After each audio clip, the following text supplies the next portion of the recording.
show, please.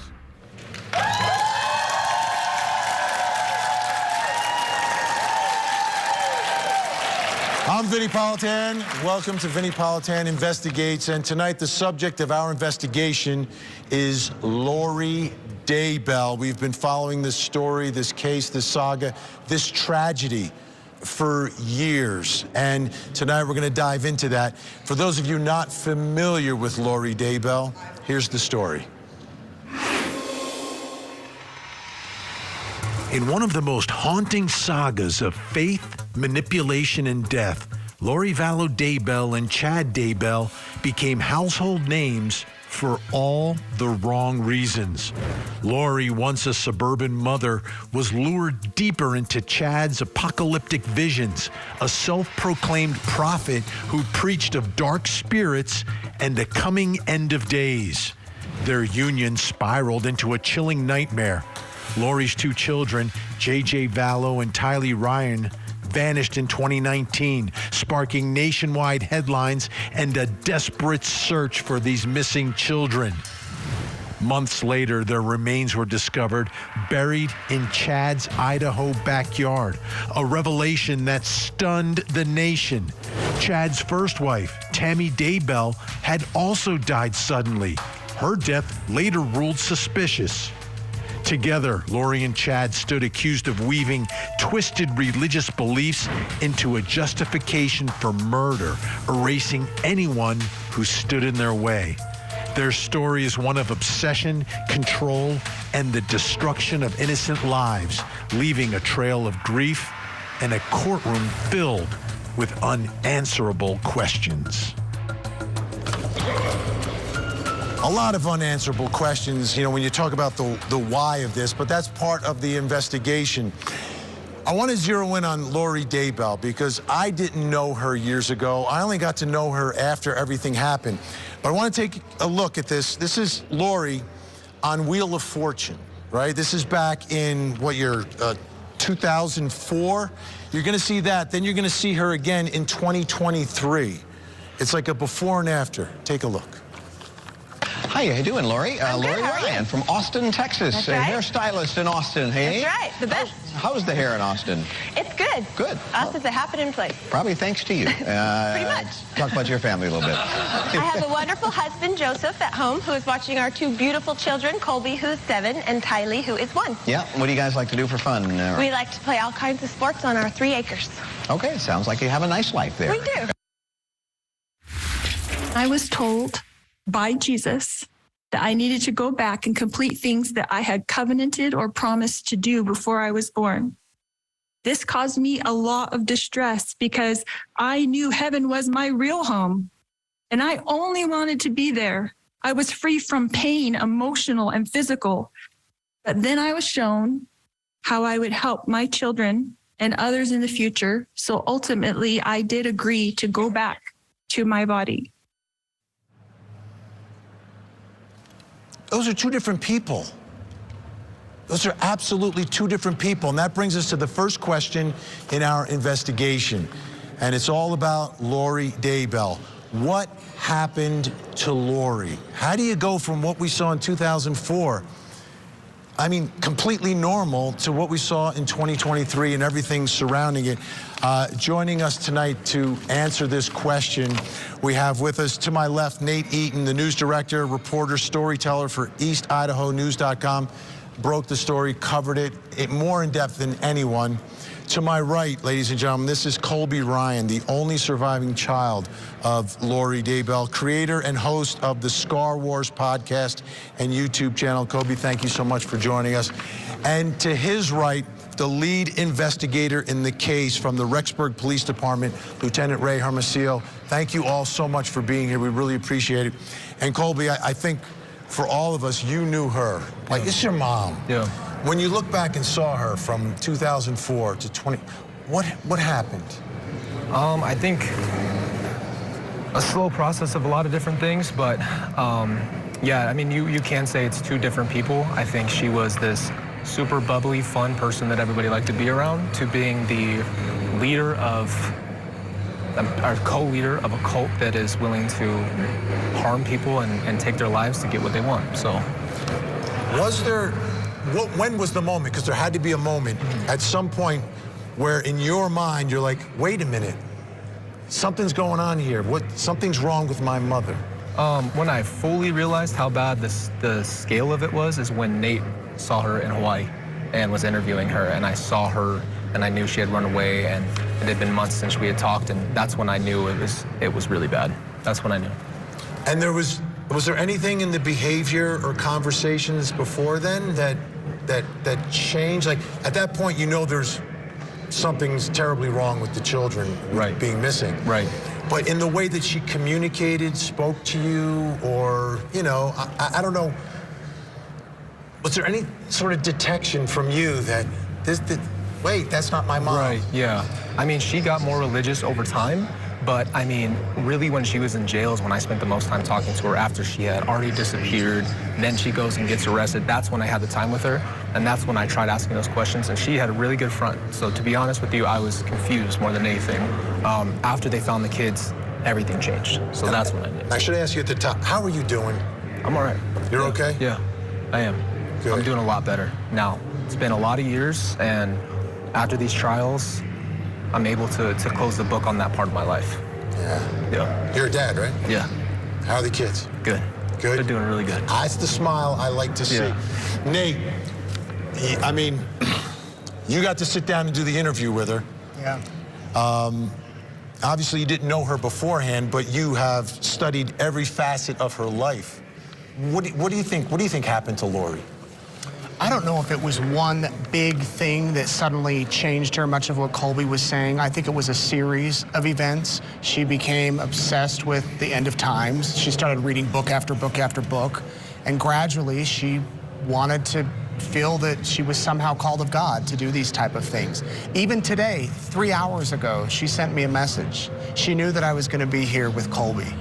And I told Colby, I said, your mom sent me a message, and it said, tell Colby I love him no matter what, and have him read Matthew 25.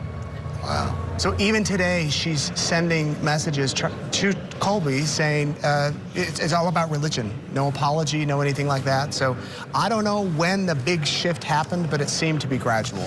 Now, let me ask you this. You said books. Was it just the Chad Daybell books? No, from everything I've understood and from everybody I've talked to, it was a different sort of books. Chad wrote fictional type books in the beginning at least, and then End of Times, but it was other books. It was the whole topic. If someone wrote a near-death experience book, she wanted to read it. If it was End of Times, she wanted to read it. All right, Lieutenant, obviously this tragedy, right? The loss of these children. An amazing work, by the way. Thank you. You know, people looked at this case, they said, oh, it's in this small town in Rexburg. Oh, this is going to be a disaster. No, it was anything but a disaster. It was incredible work that you guys did, and gals. Lori Daybell, like, how long did it take you to understand, you know, what you were dealing with Lori?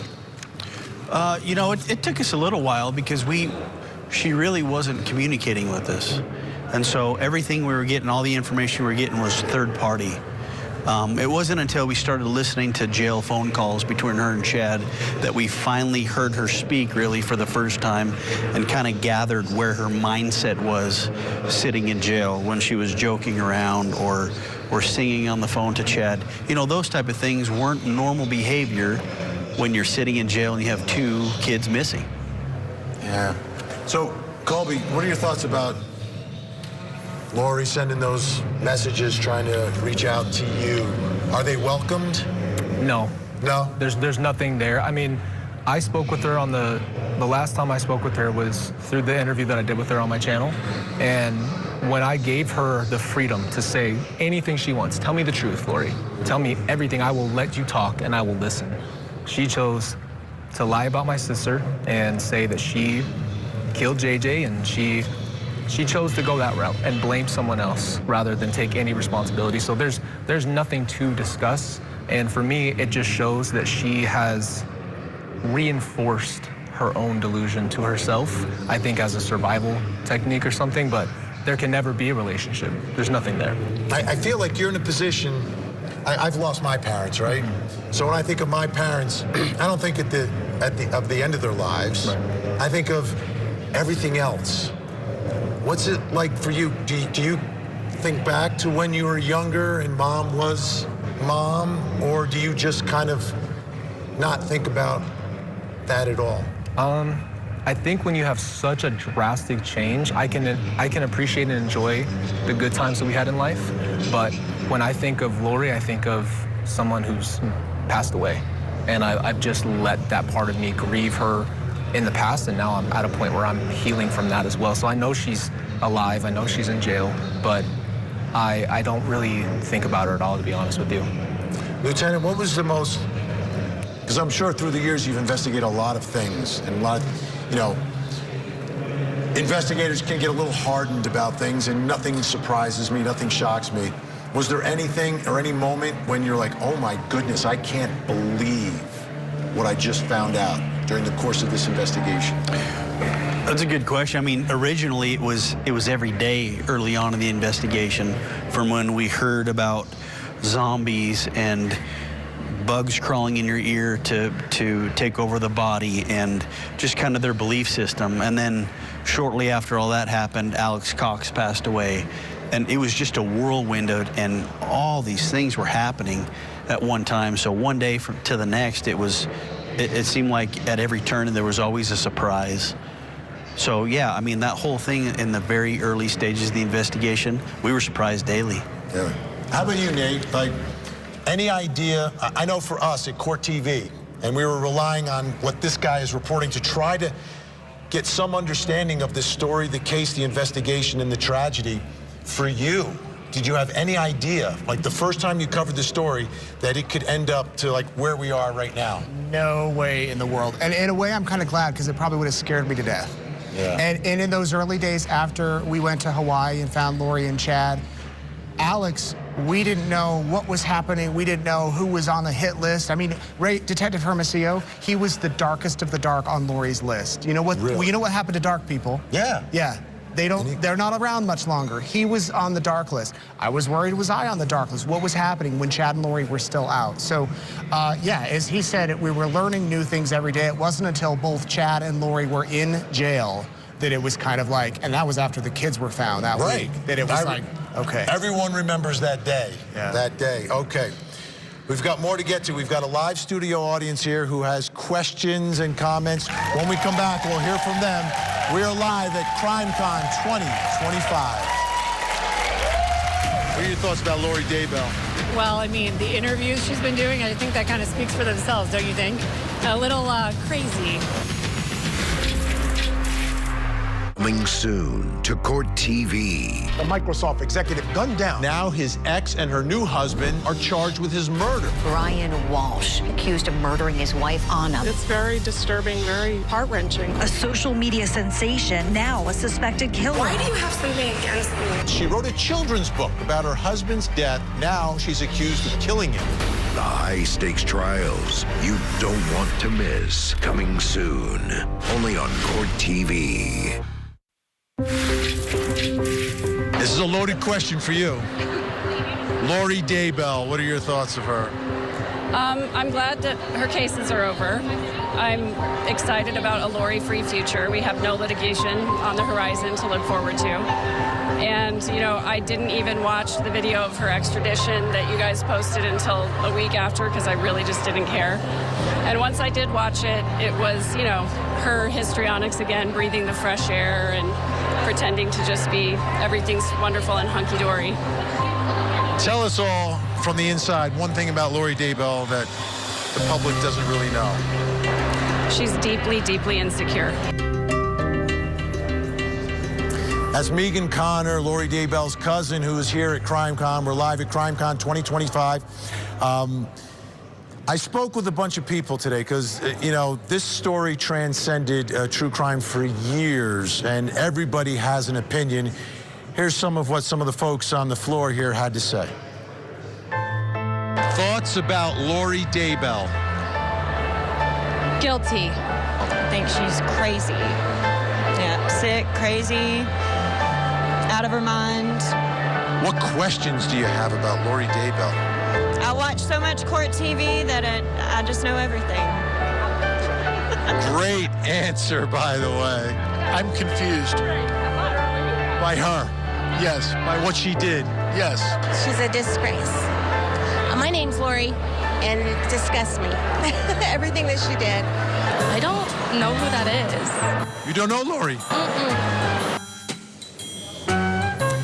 And that brings us to the next question in our investigation, and it's about you. What do you want to know about Lori Daybell? And we've got our live studio audience here that has some questions and comments, and we're beginning right here. Good evening. Let me get on this side. It'll be easier. Question, comment? So from all three of you, do you think she believes her religious delusion or she's using it as a manipulation tactic? I think she believes it, at least most of it. But I also think she uses it to manipulate people, so kind of both. I mean, she's going to use that as her excuse to, I think, use the evil in her heart. I would echo what Nate said. She honestly believes it, and she uses it to manipulate people. What did you think? I think she's using it to manipulate people. Yeah. I think she just, like, over the years used her beauty, her fame, like, just how beautiful she was, and she realized how to use her sex and her sexy appeal. Yeah, I agree. Another question. Well, first I wanted to make a comment. Sure. When I see clips of Daybell, he just seems like he has no charisma at all. I don't even see how a dog would follow the guy, much less a group of women. So my question for Colby, when you first met Chad, what was your impressions of him? I think the first time everybody in this room was here, and I've never met him, but I walked by, and I was told, do not look at him. And I just had to do one look, and right when I looked at him, he looked very scared. And so I thought, there's nothing there. You know, I don't get it, but that's it. Nate, how did he get all these women to follow him? Well, I don't know how many women actually were following him. There were a handful, of course. Yeah, maybe 3 or 4. You're right, he's not charismatic. His writing isn't the best. His speaking isn't the best. What kind of amazed me is the transformation of Chad from when we first saw his driver's license photo when they said he was missing till weeks later in Hawaii. He looked like a different man. His hair was done. He was in shorts, flip-flops. Lost weight? He lost weight. He had a tan. Lori really was putting him on, I think it came out of the trial, the Lori diet, the Lori health plan. So he really did change himself. But yeah, not a charismatic guy. Yeah, I think it was, middle-aged crazy. A little early. He got early middle-aged crazy. We've got another question. Yes.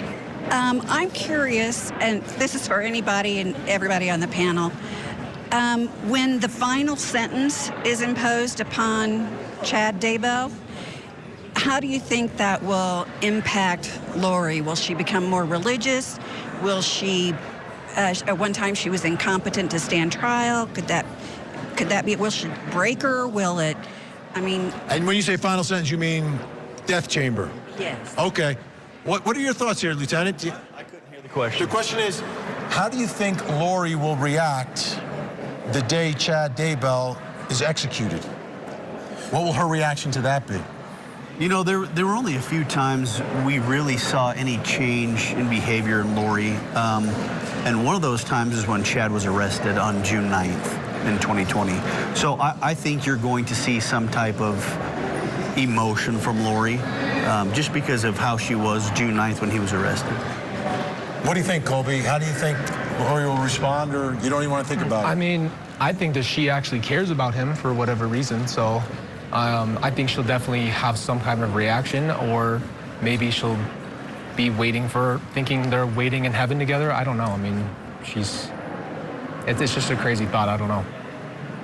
Nate, how do you think she's going to react to that? She told me during an interview with me a month ago that they would be exonerated. I said, will that be before Chad is executed? And she went, yes, Nate. Yes, it will be. And she, so when that day comes, that will be fascinating to see. Okay, we got another question right here. Mine is, we talk about mental health and we talk about Lori Daybell being maybe the manipulator or manipulated, but it's kind of, she had 5 husbands, so she definitely was a manipulator, but I think it did go both ways. And then the other one is for you. We don't know much about your personal life compared to, are you married? Do you have children? We know about Colby and we know about Nate, but... I am married and have 2 kids. Yep. Very nice. I'm not looking. Dang. I thought we had a whole different show about to happen right here at CrimeCon. I want to take the opportunity to, Lieutenant, incredible work. Thank you so much for joining us. I know it's a busy, they do so much here at CrimeCon. I know it's been tiring, but we appreciate you coming on. Nate Eaton, I just want to shake your hand. This guy is journalist with capital J, okay? And finally, Colby, you know that everyone you meet here tonight, their hearts are with you, and I hope that gives you some strength. And don't forget to hug your kids. Yes. I know you won't. I know you won't. All right, folks, we've got more to get to. When we come back, we're going to talk about an unsolved case out of Colorado. The biggest unsolved case out of Colorado. JonBenet Ramsey, her dad, will join us next.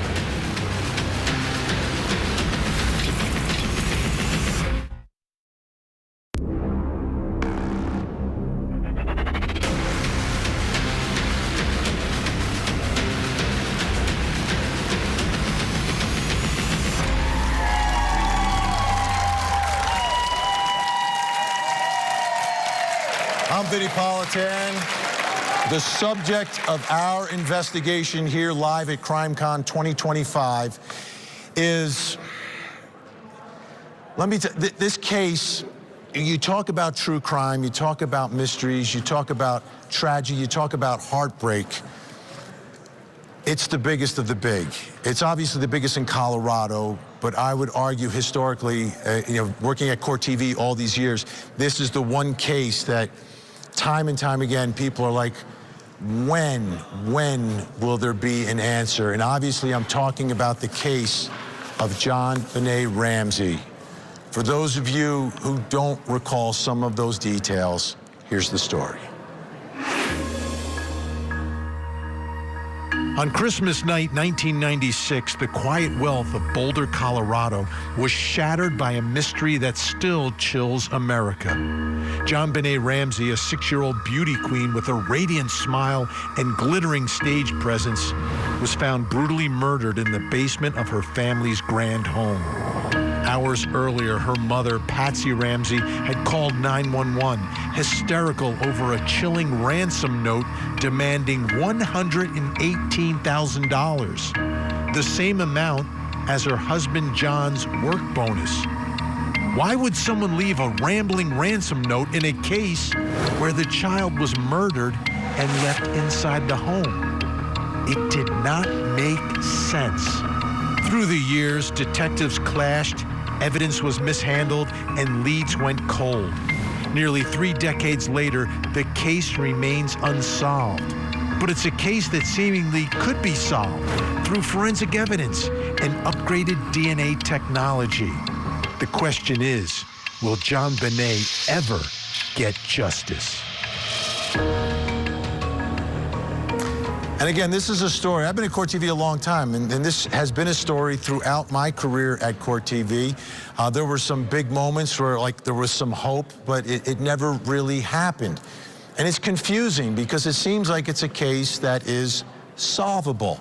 Well, guess what, folks? There's a new chief in Boulder, Colorado, in charge of the police department, who are in charge of this investigation. Take a listen to what he had to say. Well, I was not at Boulder Police 28 years ago. I have worked in policing for more than 20 years, and I want to assure you that our agency is committed to doing everything we can to bring justice to JonBenet and hold her killer responsible. So much of how law enforcement works has changed in the last 30 years. There are a number of things that people have pointed to throughout the years that could have been done better, and we acknowledge that is true. However, it is important to emphasize that while we cannot go back to that horrible day in 1996, our goal is to find JonBenet Ramsey's killer. Our commitment to that has never wavered. And that brings us to the first question in this investigation. And it's about the investigation. What's the latest in the investigation of JonBenet's murder? There has to be some progress, doesn't there? They've got to be doing something different. Joining me to help answer that question, JonBenet's dad, John Ramsey, is with us. John, thank you so much for joining us. Great to see you again. Great to check in with you.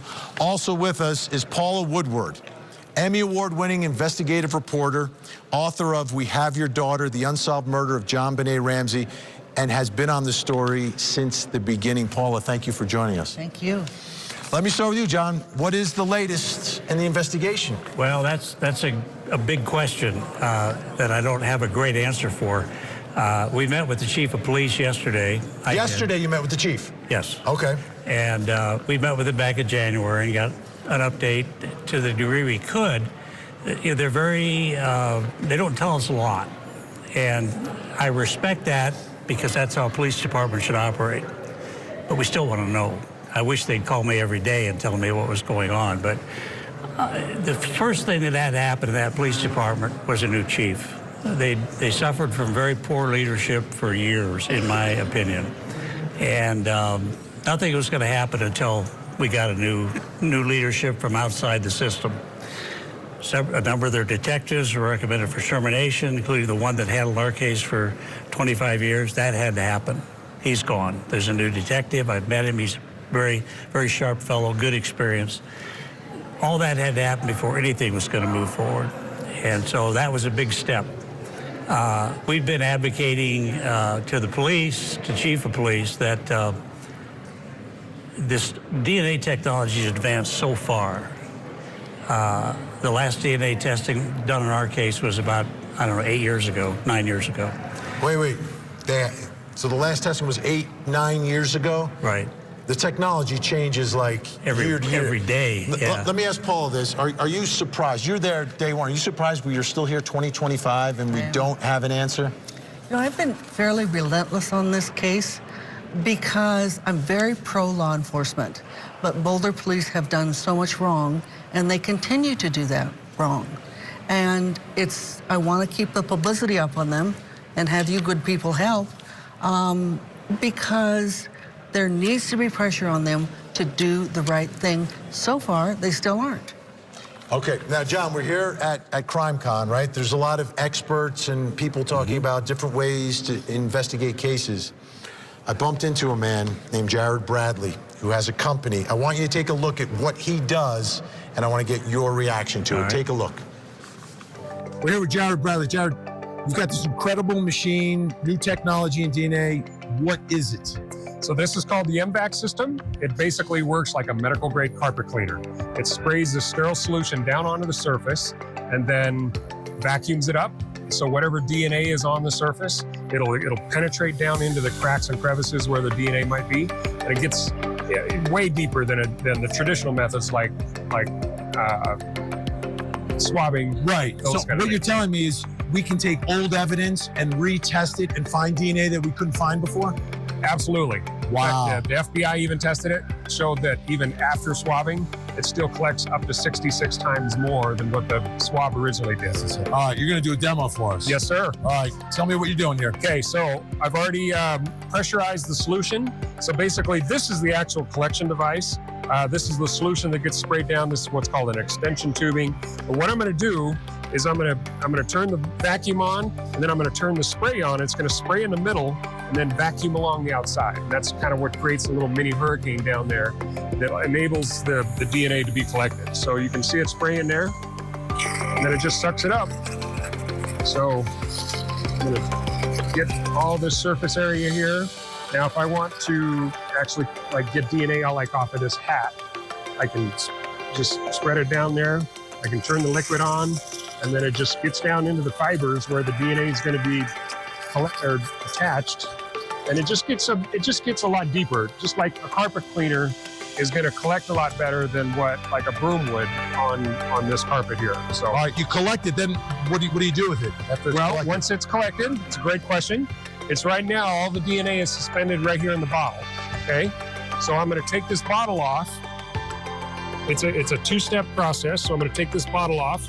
This is what we call our liquid gold because we got all our DNA stuffed in there. And then this is a 0.45 micron filter, and I'm going to take this vacuum line off. Put the vacuum line onto the filter.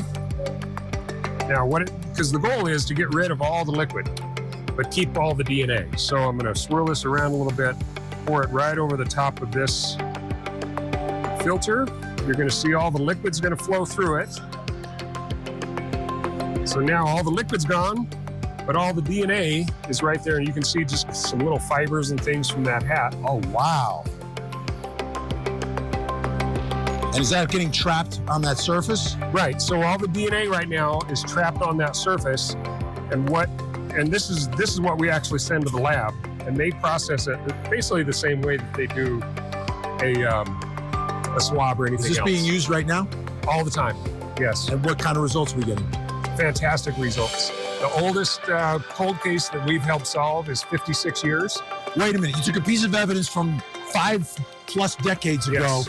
retested it with this machine, and we're able to solve the case. Yes. That's amazing. And who are you working with?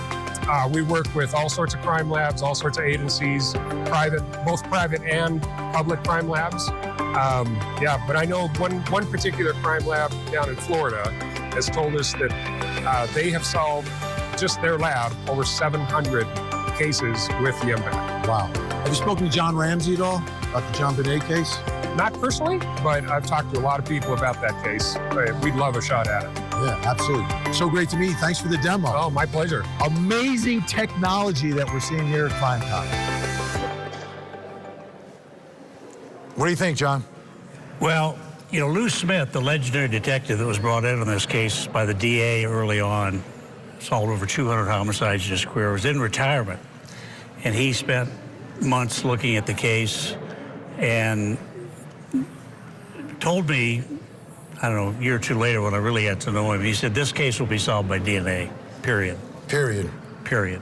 And there still is evidence to test, right? They've kept all as far as we know. Well, there's two things that have to happen. Obviously, if there's evidence that still needs to be tested, obviously that should be tested. But more importantly, to be able to take advantage of this forensic, it's a mouthful, forensic genealogy research, basically, we have to retest it and get the sample in a different format to be compatible with the vast database of DNA samples that are out there. That has to happen. And to your knowledge, that hasn't happened yet? Correct. To my knowledge, no. Paul, do you think it's going to happen? I don't know. I don't understand why they're not seemingly doing anything, but that's been their modus operandi since the very beginning. What they're doing and what they're not doing does not make sense. And it's very discouraging. It's very frustrating to them. They're not getting justice. What's wrong with testing the DNA? What's wrong with testing the crime scene items? We're the ones who came up with the list for them of what hadn't been tested or was partially tested. Are you serious? Yes. You had to give the list? We gave it to the state, and the state gave it to Boulder Police. Wow. So, what's the explanation? Like, why all of this wouldn't be done? We cover cases every day, cold cases. This is solved, that is solved. I mean, they're prosecuting people off of pieces of pizza crust because they're using all the technology. No. The fundamental reason for 27 years was the police believed that it was either Patsy or I that killed her daughter. They just didn't know which one. We were in the house, must have been the parents. That was their sole focus. And so none of this was done because in their minds, they knew the answer. And despite the evidence, despite DNA, despite fingerprints, I mean, so they just didn't do it. Why do it? They know the answer. Yeah. And that's why this new chief of police coming in is so important. That group mentality, groupthink mentality was just poisonous. And I think a little bit of pride gets into that too, right? Oh, sure. Like, you're not going to tell us we were wrong about what we thought. You can't change our mind. That's huge. You know, the police made up their mind the first day that we were guilty. Before any evidence was retrieved, you know, the forensic people that came in retrieved some good evidence. They found unidentified male DNA on JonBenet's underwear and so forth. But they'd made up their mind. But now we just got to wrap it up. Figure out which pair was it, which one it was. Unbelievable. All right. Stay where you are. Our guests, our experts are staying with us. When we come back, what do you want to know about the JonBenet Ramsey investigation? We've got a live studio audience filled with questions, answers when we return. Weeknights on Court TV. I'm Vinnie Politan. Welcome to Closing Arguments. We have a big hour ahead here. Your deplorable actions are unforgivable. The community still doesn't know how this Boston police officer died. He can't prove one element of his case. It was a dramatic day, a dramatic moment inside the courtroom. What's happening here? It's unreal. Let me show you exactly what happened. Closing Arguments with Vinnie Politan. Weeknights at 8, 7 Central. Only on Court TV. What are your thoughts about the JonBenet case, the JonBenet murder? They will find the culprit. It was not the family. I believe that this might be the year. I do not believe anybody in the family was involved, and I think DNA is going to be the answer to this. I am still surprised at how much was fumbled early on in the story. I don't think we have all the answers still yet, and there's so many people close to the Ramseys that I wish had been looked into a little bit more. A lot of chatter when I was asking the question about JonBenet Ramsey, because this is a true crime convention. These folks know the story. Even the younger true crime junkies here know the JonBenet story, and everyone is hopeful that there's some solution to all of it, and most people are puzzled why it hasn't happened yet. Take a listen. Any lingering questions about the case, the investigation? Yeah, was it linked to the girl that was the case that was down the street kind of thing? I have questions about the friend of John Ramsey who they kind of got in an argument and stopped speaking, and I'm sorry I don't remember the name right now, but I would like to hear more from him and kind of their relationship and what actually caused them to no longer speak. And that brings us to the next question in our investigation. And again, it's about you. What do you want to know about the JonBenet investigation? And we've got our live studio audience here staying with us, and they've got some questions. We'll begin over here. Question, comment about the investigation? Well, like I was talking about you guys earlier, that it seems that DNA can still solve cases 30, 40, 50 years old. They always have an excuse about it, even after you offered to do the DNA testing. You think there's any chance at all that they've lost it and they're just covering their butts? Oh, wow. Wow. Serious question.